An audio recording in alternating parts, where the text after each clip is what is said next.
आप देख रहे हैं मैं पीडीए समाचार में हूं आपके साथ असलम अब्बास। बिहार विधानसभा चुनाव के बाद अब जनादेश लगभग स्पष्ट हो चुका है। बिहार में प्रचंड बहुमत से एनडीए की सरकार बन रही है और खुशी का पूरा माहौल है। एनडीए गठबंधन में खुशी और जश्न का इस तरीके का माहौल है कि लगातार आपको हम सुबह से वीडियो और तस्वीर भी दिखा रहे थे किस तरीके से जश्न का माहौल है। दूसरी तरफ महागठबंधन के खेमे में मायूसी और गम छाया हुआ है। लेकिन सवाल है 20 साल के शासन में, सुशासन बाबू में, नीतीश कुमार के राज में क्या सचमुच में विपक्ष कोई मौका तलाशने में विफल रही है? क्या सही समय पर या कहें कि गर्म लोहे पर हथौड़ा नहीं चला पाई है? कई तरह के सवाल अब हैं और कई तरह की चर्चाएं भी अब होंगे सियासत में और विपक्ष के लोग भी समीक्षा करेंगे कि कहां चूक हुई है। जिस तरीके से तेजस्वी यादव और तमाम विपक्ष के नेता बिहार में घूम घूम कर ये बोल रहे थे कि जनता बदलाव चाहती है। कई सर्वे रिपोर्ट में भी लोग इस तरीके की बातों को बता रहे थे, लेकिन सबके सामने रिजल्ट है, सबके सामने अब सच्चाई आ चुका है कि बिहार में एक बार फिर से नीतीश कुमार पर जनता ने विश्वास जताया है। तो हम तमाम बिंदु पर बातचीत करेंगे। हमारे साथ मौजूद हैं वरिष्ठ पत्रकार खालिद रशीद। तो सबसे पहले तो पीडीए समाचार में सर आपका स्वागत है। और धन्यवाद पहला आपका। ही सवाल कि जिस तरीके का जनादेश आया है, बिहार देश को भी संदेश देता है। राजनीति में कहते हैं कि बिहार से होकर दिल्ली तक पहुंचती है। क्या कहते हैं बिहार के बारे में? देखिए, ये जनादेश जो है ये आश्चर्य तो सभी को हुआ है। सरप्राइजिंग रिजल्ट है। ये तो सभी एक्सपेक्ट कर रहे थे। एग्जिट पोल से जो निकल कर आ रहा था तथ्य, अलग अलग एग्जिट पोल से, कि एनडीए की ताकत थोड़ी सी इस वक्त मजबूत है, क्योंकि उनका कॉम्बिनेशन मजबूत है। जी। उनके कामकाज का जो ढंग है, मैनेजमेंट जो है वो मजबूत है। मैनेजमेंट मतलब अभी मैं दूसरे मैनेजमेंट की बात नहीं कर रहा हूँ। चुनाव प्रचार का जो बूथ मैनेजमेंट लेवल, होता है, बूथ लेवल। हाँ, बूथ लेवल मैनेजमेंट है, अपने कार्यकर्ताओं को मैनेज करने की जहां तक बात है, वो बहुत मजबूत है। और जो गठबंधन बनाने का वो निर्णय लेते हैं, देखिए, एक तो आपको अप्रिसिएशन देना होगा कि वो संभावनाओं को तलाशते हुए हर तरह के समझौते भी करते हैं। वो चाहे उपेंद्र कुशवाहा जैसी व्यक्तित्व हो जिसके पास एक भी सीट ना हो, बिल्कुल। है ना, और कोई भी श्योर सीट ना हो, हाँ। तब भी वो चाहते हैं कि वो उनके कॉम्बिनेशन में जुड़े रहें, क्योंकि इस बहाने कॉम्बिनेशन मजबूत होता है। नाराज नहीं अगर हूं। हाँ, अगर 2% वोट भी हर जगह वो मैनेज कर लेते हैं उपेंद्र कुशवाहा के जरिए, तो वो उनके एडिशन हो जाएगा। अगर नहीं होता है तो कोई बात नहीं है, लेकिन वो झुकते हैं। ये झुकना जो है जी। उनकी पॉलिसी का हिस्सा है। अगर जीतन राम मांझी को देखें, देखिए किस तरह से जीतन राम मांझी को वो जोड़े हुए हैं। जीतन राम मांझी की अपनी जो गठबंधन हुआ, जी। उससे पहले उनकी डिमांड थी, ये थी, वो थी। नाराज भी चल रहे थे बीच में। उन्होंने एक जो सम्मानित संख्या देकर जो है उनको अपने साथ जोड़ लिया। उपेंद्र कुशवाहा को भी जोड़ लिया, है ना। अगर संभावना ये होती तो बीच में ये भी खबरें उड़ती मुकेश सहनी पर भी डोरे डाल रहे हैं, तो वो ये करते हैं। तो मैनेजमेंट उनका अच्छा है। लेकिन इसके बावजूद ये जो मैंडेट मिला है ना, स्वीपिंग मैंडेट जो क्लीन मिला है, स्वीप। क्लीन स्वीप जो है, ये इसकी किसी को भी एक्सपेक्टेशन नहीं थी, और ये आश्चर्यजनक है। और हम सब लोग जो हैं इसका अवलोकन कर रहे हैं कि भैया ये कैसे हो गया, है ना। क्योंकि लंबे समय तक अगर हम लोग अलग अलग चुनाव को देखते रहे हैं, तो ऐसा नहीं होता है कि ग्राउंड पे जो है, जब आप घूमते हैं, मतदाताओं के बीच में घूमते हैं, तो आपको थोड़ा सा हवा अंदाजा लग जाता एंटी है। इनकम्बेंसी 20 हाँ, साल का। Anti anti incumbency. देखिए, एंटी इनकम्बेंसी तो नहीं था। ये साफ तौर पे है कि एंटी इनकम्बेंसी नहीं थी। नीतीश कुमार से लोग हाँ, नाराज नहीं थे। नहीं, नाराज नहीं थे। लेकिन तेजस्वी के पक्ष में जो महागठबंधन है उसके पक्ष में एक करंट थोड़ी सी जरूर दिख रही थी। इसमें कोई दो राय नहीं है। जिस तरह से सभाएं कर रहे थे, ताबड़तोड़ सभाएं कर भीड़ रहे आ थे, रही थी, भीड़ जुट रही थी। और आपने वोटर अधिकार यात्रा के दौरान भी देखा होगा किस तरह से राहुल गांधी घूम रहे थे। राहुल गांधी और जो महागठबंधन के तमाम नेता हैं वो एकजुट होकर घूम रहे थे। तब किस तरह का रिस्पांस मिल रहा था। और तब जो है बड़े बड़े जो समीक्षक हैं वो भी ये कह रहे थे कि ये भीड़ जो है, अगर इसकी 3/4 भीड़ भी कन्वर्ट हो गई, यानी वोट में कन्वर्ट हो गई, मतदान केंद्रों तक पहुंच गई, तो तय है कि बदलाव हो जाएगा। लेकिन ये नहीं हो सका। और इसके अलग अलग कारण हैं। एक तो मैं थोड़ा सा इसको एक्सप्लेन करूं, मुझे जो इस जनादेश का कारण समझ में आता है वो ये है कि पहला तो ये कि नहीं नहीं, इसी कारण में एक जोड़ है, जैसे जिस तरीके से आपने कहा कि वोटर अधिकार यात्रा में लोगों की भीड़ आ रही थी, तो कहीं ना कहीं उस भीड़ को टिकट बांटने में ये लोग इतना देरी कर दिए, इतना देरी कर दिए कि वो भीड़ जो है वोटर्स नहीं बन सका। एक कारण हो सकता है आपके हिसाब से? हाँ, आप महागठबंधन क्यों हारा, इतनी शर्मनाक हार महागठबंधन को क्यों मिली, आप इस पे आना चाहते हैं, लेकिन उससे पहले जो पॉजिटिव पक्ष है कि आखिर एनडीए को ये मैंडेट क्यों मिला, जी, है ना? तो उसके मुझे 3 कारण समझ में आते हैं। एक तो जो मैनेजमेंट है, माइक्रो मैनेजमेंट है।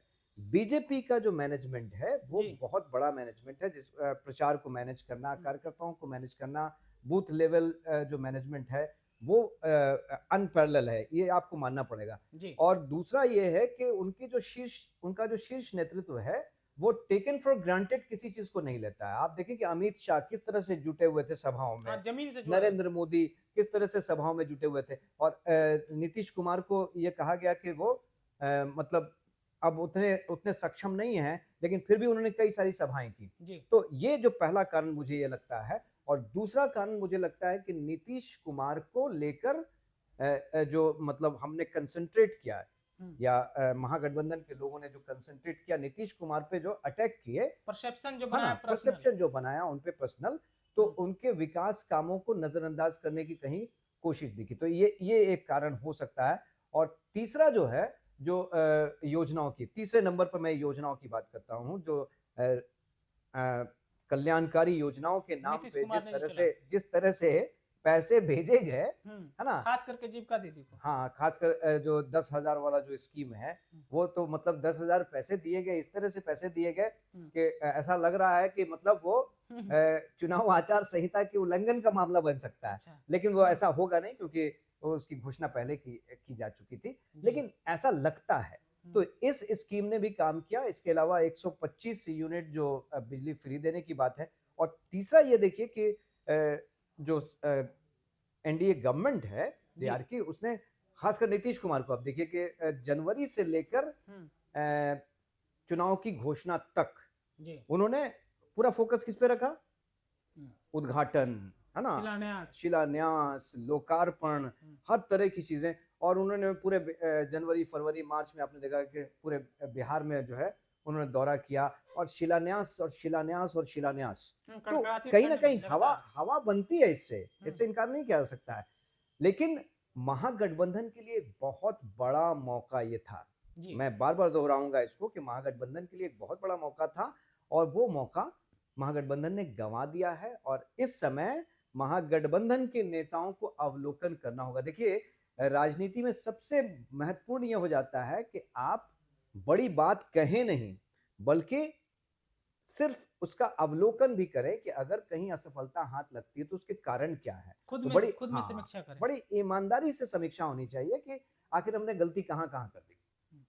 ये बिल्कुल तो एक गलती की बात हो रही है, लेकिन गलती के साथ साथ ये तो सवाल है ना कि जिस तरीके से झटका लगा है विपक्ष को, तो सबसे बड़ा तो सवाल जनता के बीच में लोग यही सोच रहे हैं कि आखिर जो इतनी बड़ी हार मिली है, एक तबका है जो इसे देख रहा है कि नहीं बड़ा मैनेजमेंट, जैसा कि आप बोल रहे थे, कुछ लोगों के दिलों में, दिमाग में शंका होती है कि नहीं पावर और सत्ता को जो है जबरन कब्जा करने की कोशिश है। तरह तरह की चर्चाएं होती है, खास करके सोशल मीडिया पर लोग कमेंट करते हैं कि ये सब जो है दिल्ली के इशारे पर काम हो रहा है।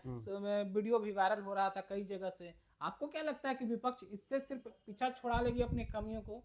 देखिए, सोशल मीडिया पे बहुत सारी चर्चा होती है, लेकिन साक्ष्य के जो होते हैं ना, साक्ष्य आपको जुटाने होते हैं। हम इससे इनकार नहीं कर सकते कि ऐसा होता है, मैनेज किए जाते हैं। हम बार बार कह रहे हैं कि मैनेजमेंट तो होता है, लेकिन आपको उसके लिए साक्ष्य जुटाने होंगे, ये प्रूफ करना होगा।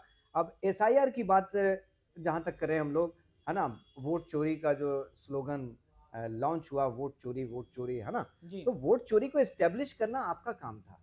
वोट चोरी को आपने एस्टेब्लिश नहीं किया। लोगों के बीच में ये बात एस्टेब्लिश नहीं हुई कि हाँ वाकई उनका वोट जो है वो चुराया जा रहा है। और हम लोगों ने देखा कि मतदान के दौरान कहीं से भी कोई इस तरह की शिकायत नहीं आई। तो नहीं निकल कर, कमी पे तो चर्चा हम लोग करें। महागठबंधन यानी विपक्ष, उनके मुख्य कारण क्या रहे जो इस पूरे चुनाव जो चले बिहार में, तो इतनी बुरी हार जो मिली है, हम्म, उसमें प्रमुख कारण क्या रहे होंगे जिसमें पूरा महागठबंधन अपने आप को पीछे रह गया? खास करके उसी महागठबंधन में लेफ्ट की भी हम चर्चा करेंगे, क्योंकि लेफ्ट जमीन से जुड़ी पार्टी बताई जाती है, लेकिन इस बार वो भी प्रदर्शन नहीं कर पाई। तो कारण जो प्रमुख महागठबंधन के रहे, उस पर अगर देखा जाए तो कौन कौन से कारण रहे?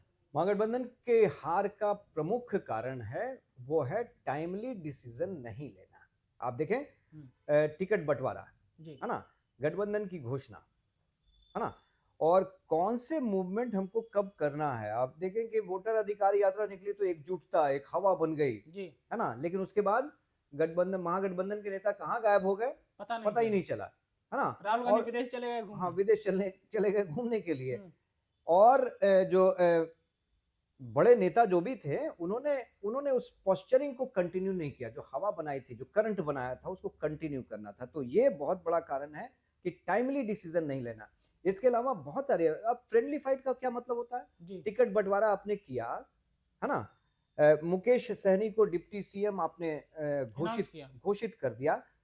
जाहिर सी बात है कि जी जो दूसरे पक्ष हैं, जिनको अलग अलग वर्गों का वोट चाहिए, जी वो तो इसको मुद्दा बनाएंगे ना, जी कि आपने मुकेश सहनी को डिप्टी सीएम घोषित कर दिया, लेकिन जो एम जो आधार है आपका, यानी मुस्लिम वोट बैंक जो आपका एम आधार वाई है, राजद का। हाँ, एम वाई, तो हम्म, उसका वाई तो है, हम्म, तेजस्वी यादव है, लेकिन एम जो है वो कहाँ चला गया? जी तो ये प्रश्न भी उठा। खासकर सीमांचल के इलाके में जो रिजल्ट आया, इससे हम्म, बहुत प्रभावित हुआ, क्योंकि ओवैसी ने इसे एक मुद्दा बना दिया, जी है ना, असदुद्दीन ओवैसी ने इसे मुद्दा बनाया, हम्म, और वहां उसका प्रभाव पड़ा है। आप देखें कि ओवैसी ने अपनी अपनी 5 सीट रिटेन कर ली हैं। जी 2020 में जो 5 सीटें थी, जो उसमें से 4 जो आरजेडी में चले गए थे बाद में, बिल्कुल। है ना, वो सब जो चुनाव वहां पे हार गए, हम्म, है ना, और ओवैसी ने अपनी अपनी सीटें जो हैं वो रिटेन कर ली।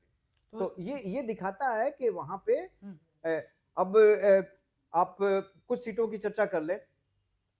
कई जो टिकट बंटवारे में भी गलतियां हुई हैं, जी है ना, हम्म, कि आपको किसको कितनी शक्ति देना है और हम्म, किस तरह से यूनाइटेड है। अब आपने अगर टिकट बंटवारा कर दिया, हम्म, तो ये लगना चाहिए। कई सारे डिसीजन आप देखिए, गौड़ा बोराम की स्थिति, हाँ है ना, जी, अंत फ्रेंडली अंत फाइट तक वाले। आपके वोटर्स को ये नहीं समझ में आया, अंत अंत तक कि भैया महागठबंधन का उम्मीदवार कौन है, किसके साथ हमें खड़ा किनको होना वोट देना है है हमको? ना, सैनी साहब के साथ खड़ा होना है या फिर फैजल साहब के जी साथ खड़ा बिल्कुल। होना हाँ, है ना। हाँ, फैजल साहब को पार्टी से निकाला गया, हम्म, और फिर उनको समर्थन दे दिया फिर गया। उनको समर्थन दे दिया गया। तो हम्म, कंफ्यूजन की बहुत सारी स्थिति रही, और ये बहुत आपको इंट्रोस्पेक्शन करना होगा इन स्टेप्स को। आप सामने वाला जो रणनीति बना रहा है, जो आप आरोप लगाते हैं, घपले का आरोप, ये वो दिस दैट, उसके लिए साक्ष्य आपको हम्म। जुटाना पड़ेगा। हाँ सर, और दर्शकों को बता दें यहाँ पे कि हम्म, 10 विधानसभा सीट ऐसे बच गए जहाँ चुनाव के आज परिणाम आ गए, वहां पे फ्रेंडली फाइट थी महागठबंधन के साथ। 10 हाँ, विधानसभा सीट और ये सारी सीटें जो है वो आप लूज कर गए। लूज कर गए। जी तो ये फ्रेंडली फाइट का क्या मतलब होता है? एकजुटता दिखनी चाहिए। अगर आपने गठबंधन बनाया है, तो कितनी सारे विवाद थे। आप एनडीए एनडीए में गठबंधन की बात करें तो एनडीए जी गठबंधन में कितने सारे विवाद थे। बिल्कुल। बीजेपी में, जेडीयू में उनकी जो सभाएं हो रही थी, जो यूनाइटेड सभाएं हो रही थी, उसमें कुर्सियां चल रही थी, बिल्कुल, लेकिन वो मुद्दा नहीं बन पाया। सबको अमित शाह ने बुलाकर हाँ, समझा दिया। समझाया, बताया कि भाई देखिए, हम अगर गठबंधन में शामिल हुए हैं, हम्म, मुझे लग रहा था कि आप शायद लाइव कर रहे हैं, इसलिए मैं कैमरा फेस कर रहा था, हम्म, और आपको मैं भूल गया था आपकी तरफ टर्न करना। तो देखिए, वो जो पक्ष है, वो उसे भी आपको देखना पड़ेगा, और ये पूरी तरह से नजरअंदाज किया गया। तो आप जो कारण पूछ रहे हैं मुझसे कि महागठबंधन क्यों आ रहा है, तो पहली ये वजह है कि टाइमली डिसीजन आपने नहीं लिया, और अगर आप निर्णय सही समय पर नहीं लेते हैं, तो उसका नुकसान आपको उठाना पड़ेगा। तो बहुत अच्छी परिस्थितियां थी, महागठबंधन के लोग निराश नहीं हो। देखिए, यहाँ पे मेंशन करना मुझे ये भी जरूरी हो जाता है कि वोट शेयर आप देखिए, अच्छा है ना, और वोट शेयर में एक कंपैरिजन कीजिए। अभी पूरे वोट शेयर का रिजल्ट नहीं आया है, लेकिन आरजेडी के वोट शेयर में तो कमी नहीं आई है। हम महागठबंधन में जिस तरीके से लेफ्ट पार्टी शामिल है, खास करके भाकपा माले की बात की जाए, शाहाबाद, मगध और सारण की जमीन बहुत मजबूत गढ़ है लेफ्ट यानी भाकपा माले के लिए। इस बार जो रिजल्ट आए हैं, वो पूरा जो है इलाका कहीं की साफ हो गया है। भाकपा माले महज 2 सीटों पर सिमट गई है। सारे एग्जिट पोल के जो आंकड़े निकल कर आ रहे थे, वो तो सब फेल हो गए। तो आपको क्या लगता है महागठबंधन में जो भाकपा माले के कैडर वोटर थे, क्या वो भी कंफ्यूज में रहे या फिर वो भी कहीं शिफ्ट हो गए? देखिए, अब मैं आपको थोड़ा सा पहले ले जाता हूँ। लोकसभा चुनाव आपने देखा? बिल्कुल। लोकसभा चुनाव के दौरान जो एकता दिखी, एकजुटता दिखी महागठबंधन की के दलों में, है ना? जी। वो आपको इस चुनाव में दिखी? ये बिल्कुल, एकजुटता आपको नहीं दिखी? बिल्कुल नहीं। मुकेश सैनी लास्ट के दूसरा चरण का जो मतदान था 11 नवंबर को, उससे 2 दिन पहले तक वो प्रचार में ही नहीं गए, प्रचार में ही नहीं है गए, ना? बिल्कुल, हाँ। लोकसभा चुनाव के दौरान हम लोगों ने देखा कि तेजस्वी यादव और मुकेश सैनी दोनों हेलीकॉप्टर में बैठकर प्रचार घूम रहे में, हैं। हाँ। तो यूनाइटेड जब आप थे तो आपको उसका लाभ मिला। मिला। आपने लोकसभा चुनाव में अच्छा प्रदर्शन किया। आप जिस शाहाबाद की बात कर रहे हैं, जिस मगध की बात कर रहे हैं, वहां पे कई सारी सीटें, सासाराम की सीट, जहानाबाद की सीट, जी बिल्कुल, घोसी की सीट। नहीं, मैं विधानसभा की नहीं बात कर रहा हूँ, मैं लोकसभा की बात कर रहा हूँ। काराकाट की सीट जी आप जीते हैं, है ना? आरा की सीट, बिल्कुल, आप कई सारी सीटें यहाँ पे जीत गए क्योंकि आप यूनाइटेड थे। और कैडर कौन सा था? वोटर कौन थे आपके? यही वोटर थे, है ना? बिल्कुल, वोटर तो यही थे ना। तो ऐसा क्या हुआ कि इसमें जो है आपका कॉम्बिनेशन ही हो गया।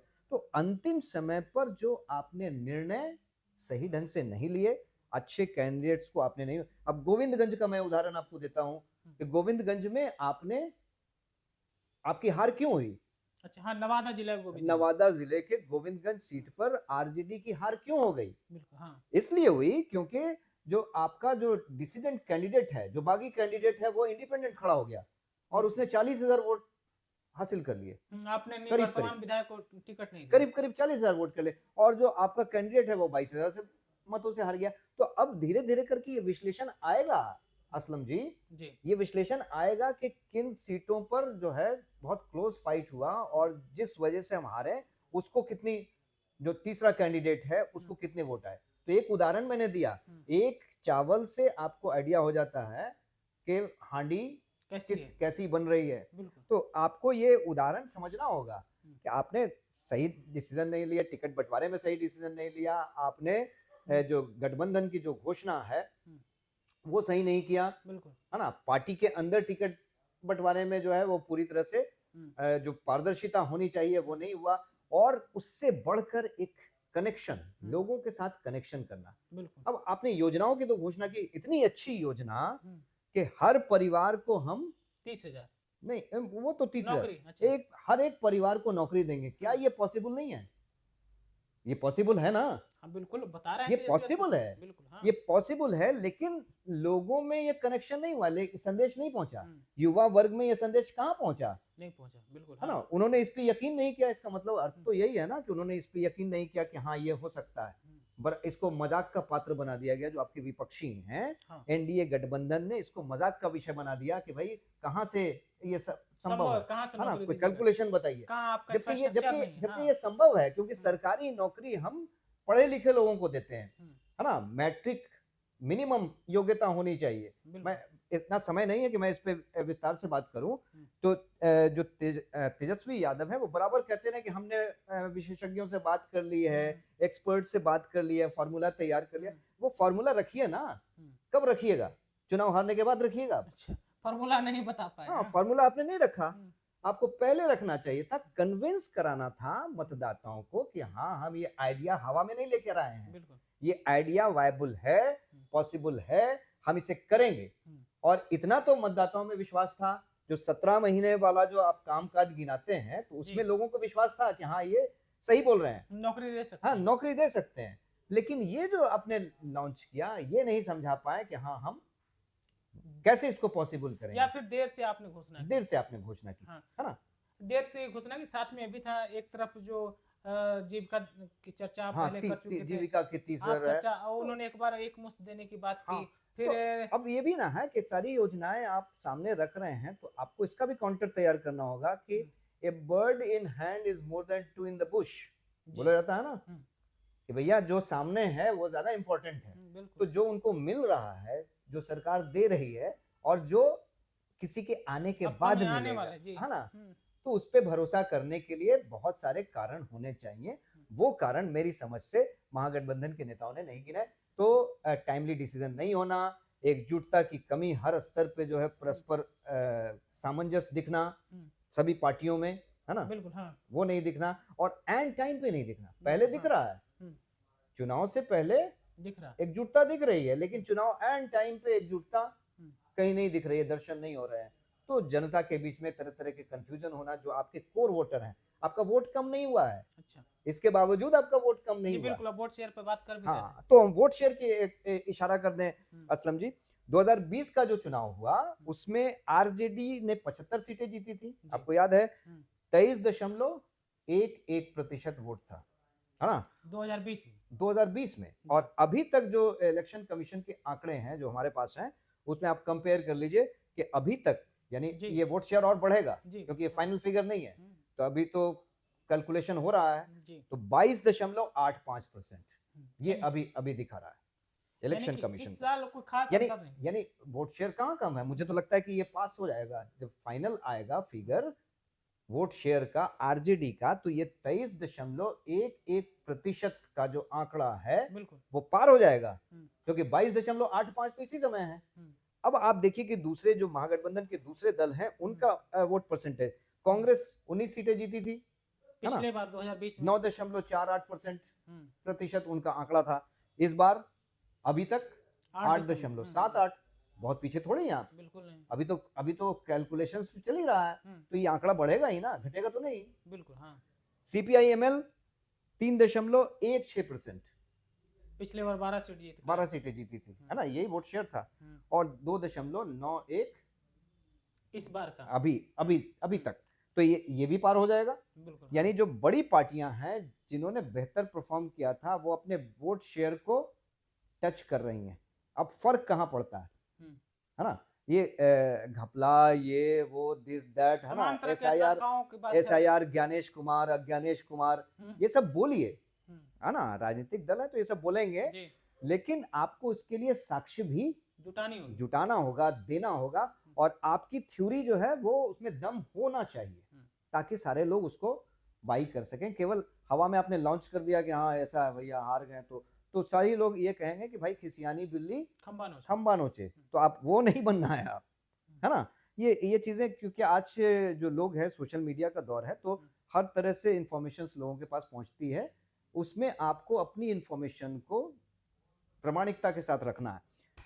अब बीजेपी का वोट शेयर आप देख लीजिए, बीजेपी का वोट शेयर बहुत नहीं बढ़ा हुआ है, 19.46% 2020 में था, और अभी तक 20.33%, आसपास बहुत ज्यादा नहीं बढ़ा। जेडीयू 15.39% था, हाँ, जेडीयू का वोट परसेंटेज करीब 4% बढ़ गया है इस बार, हाँ ना, और ये फर्क पैदा कर रहा है, ये फर्क पिछले बार 43 सीट है, इस हाँ, बार ये बड़ा फर्क 83 ये बड़ा फर्क पैदा कर रहा है। 43 सीटों से जदयू 83 सीट, हाँ, 82-83 सीटों पे फाइनल आंकड़ा अभी जिस वक्त हम ये कार्यक्रम कर रहे हैं 84 सीटों पे पहुंच गया है ना जी, प्लस माइनस इसमें हो सकता है। एलजेपी-आर जो पिछली बार आप देखें चुनाव, जो 2020 का चुनाव था, एलजेपी-आर के कारण जदयू को बहुत नुकसान हुआ था। 144 सीटों पर खड़ा कर दिया था चिराग पासवान ने, और चिराग पासवान ने तब कहा था कि वहां उम्मीदवार खड़े करेंगे जहां नीतीश कुमार के कैंडिडेट होंगे, तो उसका असर भी होता है। इसको भी आप कैलकुलेट करना होगा जब आप एनालिसिस करेंगे चिराग मॉडल की चर्चा, तो हाँ, चिराग मॉडल, तो चिराग इस चुनाव में खुद भी फायदे में है और उन्होंने चाचा को भी फायदा पहुंचा दिया है। तो 4% का उनका वोट जेडीयू का बड़ा है, और जहां तक चिराग पासवान का है तो 5.05, यानी उनका जो जाति वर्ग है, पासवान वर्ग का जो वोट है, वो पूरा का पूरा वोट उनको इंटैक्ट मिलता हुआ दिख रहा है। तो ये वोट शेयर हुआ है ना। अब वोट शेयर में थोड़ा का डिफरेंस आ रहा है, बहुत ज्यादा का डिफरेंस नहीं आ रहा है। महागठबंधन और एनडीए, मतलब महागठबंधन और एनडीए के बीच का जो बिल्कुल, तो अब आप जनता का जो हाँ, तो अब आप ये देखिए असलम जी कि इतने कम वोटों का अंतर है ना, प्रतिशत का, लेकिन सीटों का अंतर बहुत ज्यादा है। तो अब आपको ये बात समझ में आ गई होगी कि हार क्यों हुई। तो समझ, और आप भी समझिए, आप दर्शक हैं, बेहतर समझ रहे होंगे, बहुत सारे जगहों पर देखिए समझिए कि क्यों हार हुई है, पार्टी के लोग भी समीक्षा करेंगे। लेकिन इसी चर्चा में एक और पार्टी का नाम जोड़ना बहुत जरूरी हो जाता है, वो नाम है ऑल इंडिया मजलिस इत्तेहादुल मुस्लिमीन, यानी कि असदुद्दीन ओवैसी। पूरा चुनाव ओवैसी साहब के बिना अधूरा है, बिहार का चुनाव। और सबसे अच्छी बात है, जैसा कि आपने शुरू में बताया, कि वो अपने 5 सीट 2020 वाली सीट 2025 में रिटेन कर लिया उन्होंने। रिटेन, नई सीट जुड़ी है, लेकिन हाँ, 5 नहीं, पिछले बार 5 भी जो था, 5 संख्या 2025 संख्या जो है संख्या उसको रिटेन कर लिया वो आपको क्या फैक्टर लगता है? क्या बिहार की सियासत, जैसा कि आप बोल रहे थे, महागठबंधन राजद को लेकर एम वाई समीकरण आप कमियों में गिना रहे थे कि कहीं ना कहीं कोर वोट बैंक जो है आपका पीछे गया है। मैं हार के कारण गिना रहा कारण, हूं। वो कमियों के तौर पे आपको दिख सकती है, हार के कारण। तो और इन्हीं कारणों की समीक्षा करनी है महागठबंधन को। तो उन कारणों में क्या ये भी एक कारण हो सकता है कि असदुद्दीन ओवैसी की पार्टी का बेहतर परफॉर्मेंस होना महागठबंधन के लिए कुछ नुकसान है, इसलिए, या फिर उस समीक्षा की जा सकती है महागठबंधन की तरफ, खास करके राजद के लिए? सीमांचल की 24 सीटें, जी बिल्कुल, है ना, जो सीमांचल के जो कटिहार, जिले हैं, कटिहार, अररिया, किशनगंज, पूर्णिया, जी 4 जिले, ठीक है। तो ये जो 24 सीटें हैं, पिछली बार का आपने नतीजा देखा था जी, 12 एनडीए को गया था जी बिल्कुल, 7 जदयू को, आरजेडी को, है ना, और 5 एमआईएम को। पिछली बार का आंकड़ा ये था ना। इस बार भी देखिए आप क्या हुआ वहां पे। नुकसान में कौन है? नुकसान में आरजेडी है ना। तो एक मौका तो था, मेरे हिसाब से एक मौका था, और ये डिसीजन लिया जाना चाहिए था, ये बोल्ड डिसीजन होता है ना। लेकिन देखिए, मैंने वही कहा कि निर्णय लेने में आपने हमेशा गलती की, देरी की। एमआईएम की तरफ से पहले ये जेस्चर हुआ था, आपको याद होगा कि प्रदेश अध्यक्ष अख्तरुल ईमान ने 6 सीट की बात कर रहे थे, लेटर भी लिखा था, 6 सीट दे दी, लेटर भी लिखा था, है ना। तो आपने क्यों नहीं गठबंधन किया एमआईएम से? संभवतः ये बात रही होगी कि हम अपना सेकुलर इमेज बनाए रखें, जबकि ओवैसी भी इसी कोशिश में लगे हुए हैं कि हम अपना सेकुलर इमेज बनाएं। भाई, राष्ट्रवाद और दलित राष्ट्रवाद, उन्होंने तो अपना वर्जन चेंज कर दिया।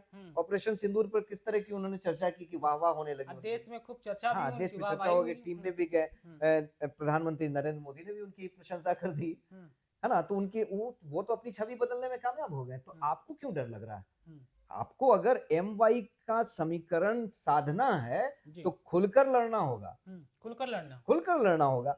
मैं तो ये भी कहता हूं, खुलकर मैं कहता हूं कि आपने 1990 से लेकर, मैं आरजेडी की बात कर रहा हूं, 1990 से लेकर 2005 तक जो जनता का समर्थन मिल रहा था, लोगों का समर्थन मिल रहा था, किस वर्ग का समर्थन मिल रहा था? एमवाई समीकरण की बात नहीं, समीकरण तो था ही, साथ ही साथ किस वर्ग का समर्थन आपको मिल रहा था? क्या आपने उस वक्त कहीं फैक्ट्रियां लगवा दी थी? क्या आपने किसी उस वक्त विकास के काम किए थे? आपने समीकरणों को साधा था, और समीकरणों को साध कर आप सत्ता में बने हुए थे। सोशल इंजीनियरिंग को समझा। तो इसमें डरना क्या है? अगर हम राजनीति कर रहे हैं, हमारा राजनीति का आधार वो है, तो हम उसको करेंगे। दूसरे लोग वो बहुत खूबी से करते हैं। अब जब मैं बोलूंगा, देखिए सोशल मीडिया पे इस तरह का बोलूंगा तो लोग कुछ एतराज जता सकते हैं। अनंत सिंह जीत जाते हैं, बिल्कुल, सारे जो भूमियार हैं वो एक तरफ हो जाते हैं, एनर्जेटिक हो जाते हैं, अनंत सिंह जीत जाते हैं, है ना। मोकामा जीत जाते हैं, पटना में नितिन नवीन जीत जाते हैं, है ना। थोड़ी सी कुमरार में रिसेंटमेंट आती है। रिसेंटमेंट क्यों आती है? क्योंकि वहां पे कायस्थ समाज का जो कैंडिडेट है अरुण कुमार सिन्हा, उनको टिकट नहीं मिलता है, तो रिसेंटमेंट आती है, धमकियां भी मिल जाती है कि हम जनसुराज के जो कैंडिडेट हैं केसी सिन्हा, उनको जिता देंगे।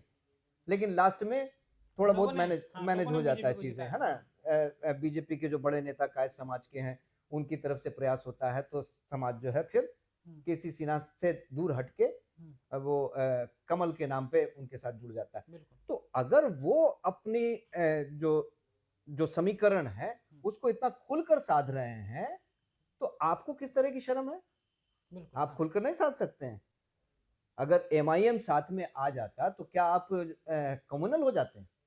जी हाँ, है ना। अब आपको ये भी मौका नहीं है कि आप एमआईएम को कह दीजिए कि वो बीजेपी की बी टीम है। हाँ भाई, क्योंकि उधर से तो ऑफर आ, उसने तो ऑफर दे दिया था आपको। तो मुझे लगता है कि राजनीति करने के लिए ये बहुत जरूरी चीज है।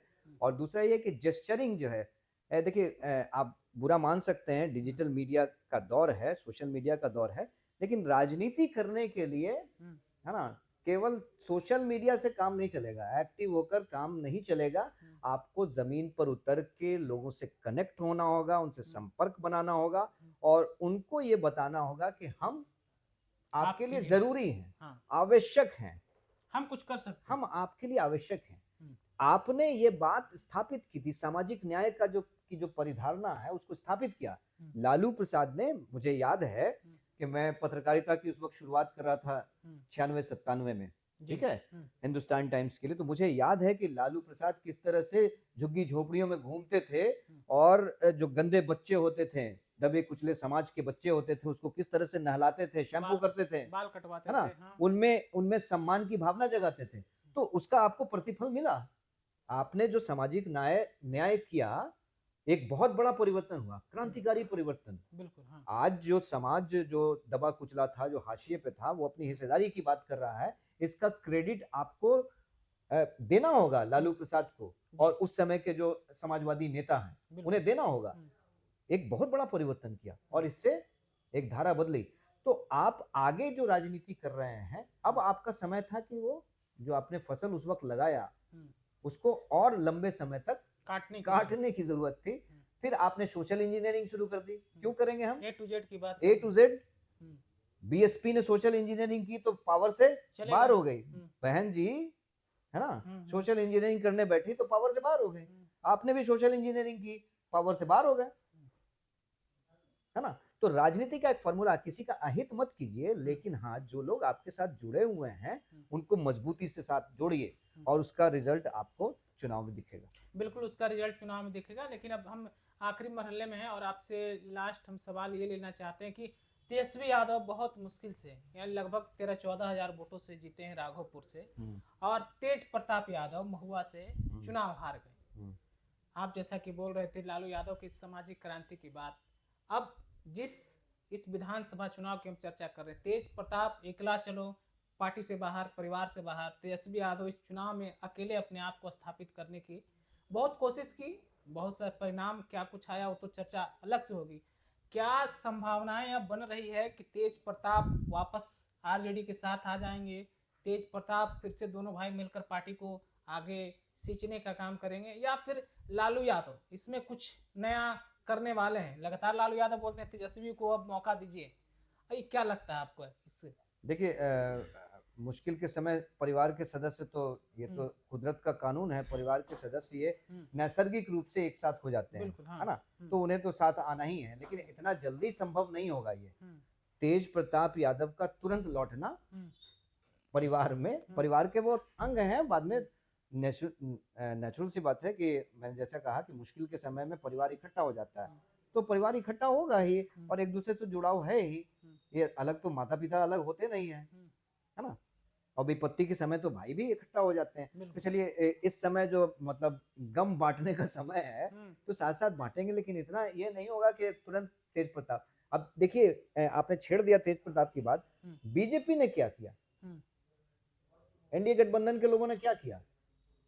तेज प्रताप को, उनकी जनशक्ति जनता दल को और प्रोत्साहित किया, है ना, कि पहले 1-2 कैंडिडेट देने वाले थे और अंत में उन्होंने इतने सारे कैंडिडेट दे दिए। तो जहां जहां जनशक्ति जनता दल का कैंडिडेट खड़ा हो गया, उसने भी तो कुछ वोट लिए, और सिर्फ वोट नहीं लिए बल्कि ये भी स्थापित किया कि भैया परिवार के दो लोग, परिवार में लोग नहीं, परिवार इकट्ठा नहीं है। ये प्रचारित प्रसारित किया गया, बोला गया, खुलेआम ये बोला प्रचारित प्रसारित किया गया कि जो परिवार इकट्ठा नहीं रख सकता वो पूरे समाज को इकट्ठा क्या कर सकता है। इसका मौका दिया आपने, और उसके बाद उनपे और भी डोरे हुए कि उनको सिक्योरिटी भी मिल गई, है ना, आगे की कार्य योजना भी बना ली गई, क्योंकि एनडीए को ये डर था कि चुनाव में इधर उधर की स्थिति बन सकती है। अगर तेज प्रताप के कुछ एमएलए जीत जाते हैं और उनकी जरूरत होगी तो हम क्या करेंगे, मदद लेंगे, है ना, किस तरह से जाएंगे उनके पास। तो पहले से ही उन्होंने तैयारी कर ली थी। तो ये प्री मैनेजमेंट भी बहुत जरूरी है। मैंने जैसा कहा कि मैनेजमेंट होना चाहिए। बिल्कुल, तो मैनेजमेंट होना चाहिए। फिलहाल आप अपनी राय हमारे साथ जरूर शेयर कीजिए विपक्ष को लेकर। क्या जो ये परिणाम आए, जिस तरीके से बिहार विधानसभा चुनाव का रिजल्ट आया है। एक तरफ तेजस्वी यादव, उनके पास अभी तो सियासत में बहुत मौका है, लंबी पारी खेलने का वक्त है, लेकिन जो झटका मिला है शायद इससे विपक्ष महागठबंधन कुछ सीखे, समीक्षा करें। दूसरी तरफ एनडीए, अब देखना होगा मुख्यमंत्री नीतीश कुमार कब शपथ लेते हैं, या फिर अमित शाह का वो इंटरव्यू याद कीजिए, निजी चैनल के साथ बातचीत करते हुए उन्होंने कहा था चुनाव बाद मुख्यमंत्री का फैसला होगा। तो आप अपनी राय इस पर भी हमें कमेंट करके ज़रूर बताइएगा। आप हमारे साथ जुड़े खालिद रशीद साहब, आपका भी बहुत